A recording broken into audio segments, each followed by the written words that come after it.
Hey everybody, Recap 1 is here to recap a 2014 American World War II film called Fury. Spoilers ahead, sit back, relax, and enjoy the video. The opening title cards state that in World War II, American tanks were outgunned by more advanced German tanks. U.S. tank crewmen suffered losses against superior enemy tanks. In April 1945, the Allies entered Germany. The Nazis, desperate, force every man, woman, and child into the military. The movie begins with a narration of the war between Nazi soldiers and Allied countries. A Nazi soldier rides a white horse through a field where a battle was fought. He rides among dead bodies and blown-up tanks and vehicles. Sergeant Don Collier, also known as Wardaddy, played by Brad Pitt, jumps out and stabs him repeatedly. He lets the horse go and returns inside the tank named Fury. Inside are his troops, namely Boyd Bible Swan, played by Shia LaBeouf, Trini Gordo Garcia, played by Michael Pena, and Grady Kunas Travis, portrayed by John Bernthal. They are clearly tired, and Kunas fixes the tank when he blames Wardaddy for what happened to them. They are all messed up and devastated by the death of one of their comrades when they are attacked. As soon as Kunas finishes fixing Fury, they leave the battlefield. Back in the Alias camp, Wardaddy is greeted by Sergeant Binkowski. After talking for a while, Wardaddy is approached by a soldier and asks where the rest of the platoon is. However, Wardaddy and his men are the only ones left. Meanwhile, Bible, Gordo, and Kunas talk about Red, their fallen comrade. When Wardaddy arrives, he orders his men to refuel, resupply, and prepare the tank for another move. Wardaddy seems devastated by Red's death alone. A young private, Norman Ellison, portrayed by Logan Lerman, approaches Wardaddy and tells him that he's been assigned to his new assistant driver and bow gunner. Looking at Norman, Wardaddy cannot believe what he hears. Norman Ellison just joined the army for 8 weeks. As Wardaddy tells him, he should go to the rest of the troop, follow his orders, and not get too close to anyone. He finds the others fixing Fury. Gordo takes his bag and looks for a cigarette, but finds only a book. The three intimidate him about his military job.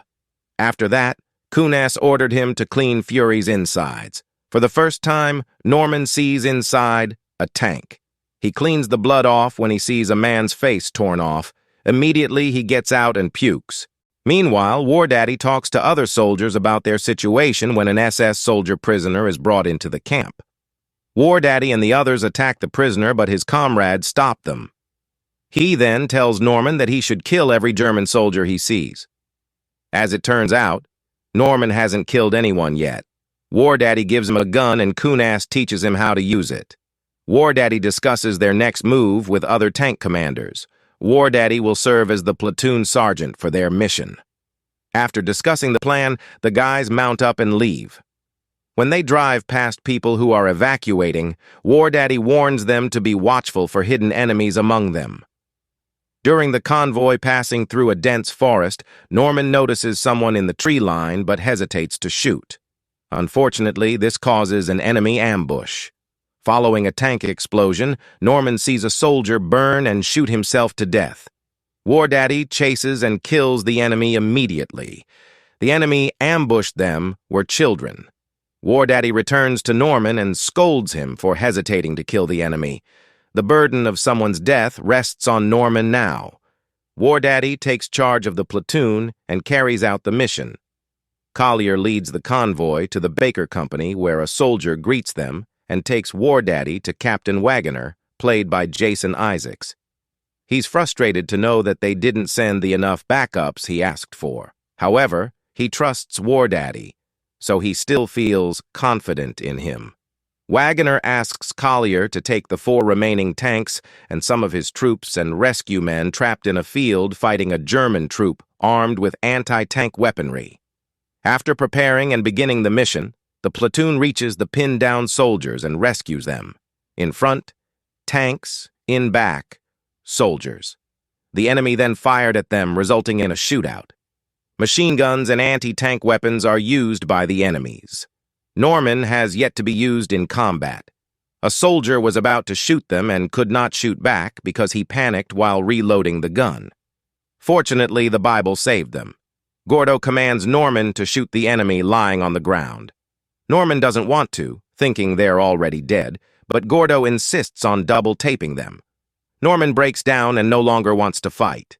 As Wardaddy scolds him, Gordo consoles him, saying all this is a part of war. Eventually, they succeeded in defeating the Nazis. A soldier prays for a dying man. Wardaddy talks about Norman's mistakes with him. It turns out that Norman was not trained for combat. He's just been pulled out and sent to Germany.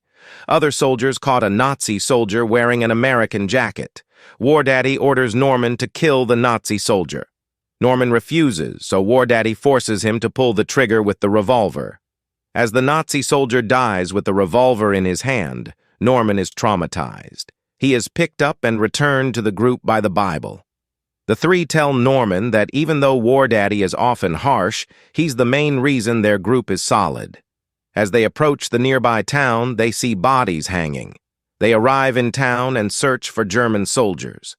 An old man points out where the soldiers are, but he is shot when he reveals where they are. A shootout ensues. In the end, Wardaddy and his platoon captured the town. A bunch of kids and women who were forced to fight the war were rescued, and they killed their leader. After winning, the soldiers celebrate. Gordo and Kunas take a German woman inside Fury while flirting with her. Wardaddy approaches Norman and congratulates him on killing the enemies. Norman, however, responds with sarcasm. Wardaddy then takes him to an office filled with dead people. Wardaddy wants Norman to realize something about war ideals. Wardaddy notices a woman peeking from the window when they step outside. He and Norman immediately went to the woman's apartment. Irma and her younger cousin, Emma, are hiding there. In exchange for a meal and hot water so that he can shave, Wardaddy pays Irma 2 packs of cigarettes.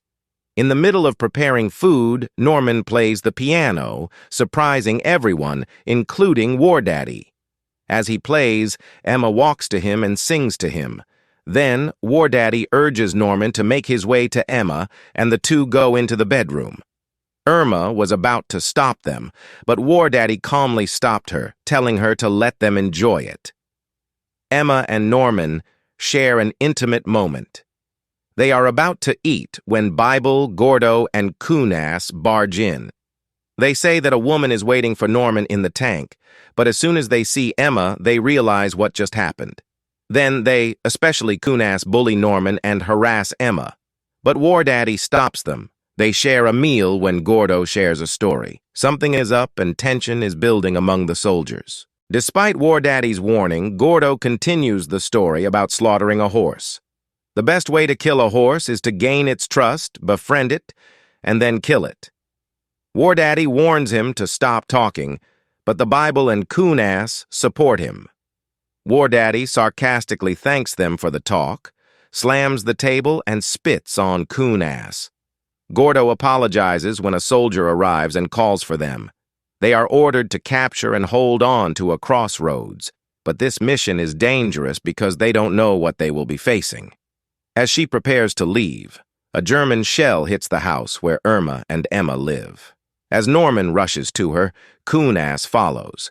Emma's death further traumatizes him, but this fuels his anger toward the Nazis. He refuses to return to the tank when Kunas pushes him. To relieve his frustration, Kunas lets him hit him and pushes him back to the tank.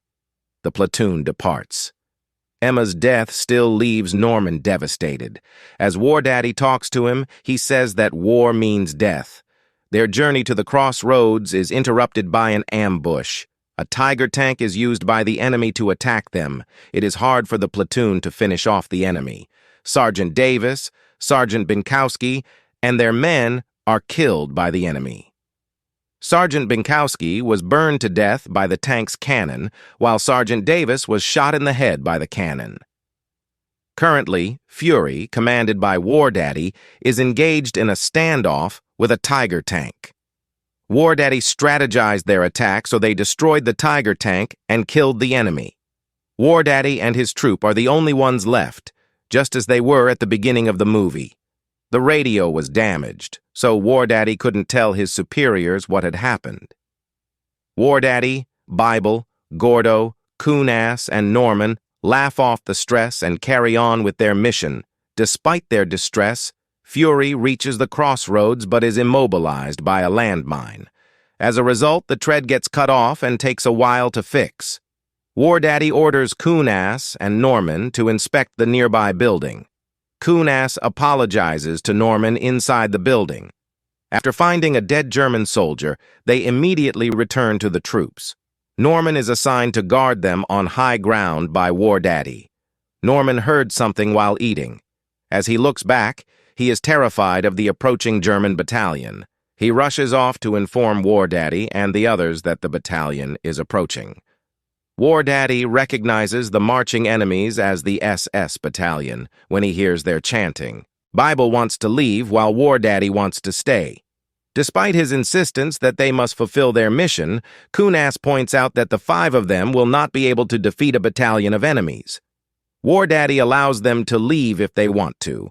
However, he will remain and hold the crossroads since it is their mission, and as a platoon leader, he cannot abandon it. One by one, Norman and the others agree to stay. They ask Wardaddy about his plan, then he orders them to get the dead German soldier and burn it.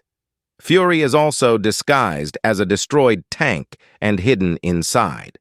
They wait for the right time to attack, considering the limited amount of ammo they have. In preparation for their weapons, Wardaddy finds alcohol and they share their last drink. The Bible preaches about the verse he always thinks of, knowing that this could be their last moment as a troop. Wardaddy surprised him by reciting his favorite verse from the book and chapter he wrote.